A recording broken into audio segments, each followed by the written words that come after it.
Bonjour, on se retrouve aujourd'hui pour une nouvelle recette qui va être le riz au lait à la vanille. C'est une recette qui est très facile à faire, vous allez voir, vous allez obtenir un riz au lait qui est très fondant. J'espère que la recette va vous plaire. Avant de commencer, si ce n'est pas le cas et que vous aimez ma chaîne, pensez à vous abonner. Venez aussi me rejoindre sur mes réseaux sociaux qui sont écrits dans la barre d'infos. Pensez aussi à partager cette vidéo ou la chaîne autour de vous sur vos réseaux sociaux, comme ça aidera la chaîne à grandir. Maintenant c'est parti, on commence, on se retrouve juste après. Il vous faudra 1 litre de lait, une gousse de vanille, 90 g de sucre, 100 g de riz rond.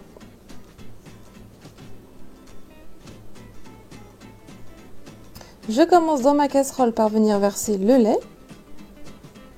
Je viens prendre ma gousse de vanille que j'aplatis avec la lame de mon couteau, je la fends en deux, je récupère les graines que je viens mettre dans ma casserole de lait et j'y mets aussi la gousse.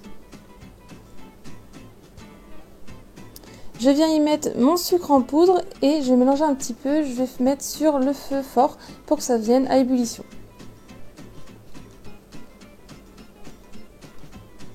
Une fois que ça monte à ébullition, on baisse le feu à petit, on vient verser notre riz et là, avec notre spatule en bois ou cuillère en bois, on mélange jusqu'à ce que l'ébullition soit toute petite. Une fois que c'est à petite ébullition, je vais laisser à feu doux et on va cuire pendant 1 heure, en mélangeant de temps en temps. Au bout des 1 heure, vous voyez que le lait est quasiment tout absorbé par le riz. Vous goûtez, si le riz est moelleux, c'est bon. Votre riz au lait est prêt, vous pouvez retirer du feu. Je retire les gousses de mon riz au lait et je viens verser dans des petits bols ou dans des petits ramequins. Ensuite, moi j'aime bien mettre du film alimentaire au contact du riz pour pas que ça devienne sec sur le dessus, mais vous pouvais très bien ne pas le faire. Je mets 3 à 4 heures au frigo. Une fois le temps passé, vous voyez que le riz au lait a bien durci et bien compact, mais vous allez voir qu'après la cuillère, il reste très onctueux, un petit peu liquide à l'intérieur.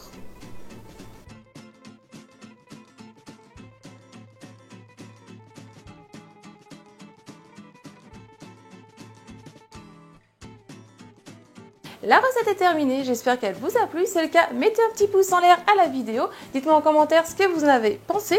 Si vous la réalisez, vous pouvez me dire en commentaire votre avis ou sinon me partager avec photo sur un de mes réseaux sociaux qui est écrit dans la barre d'infos.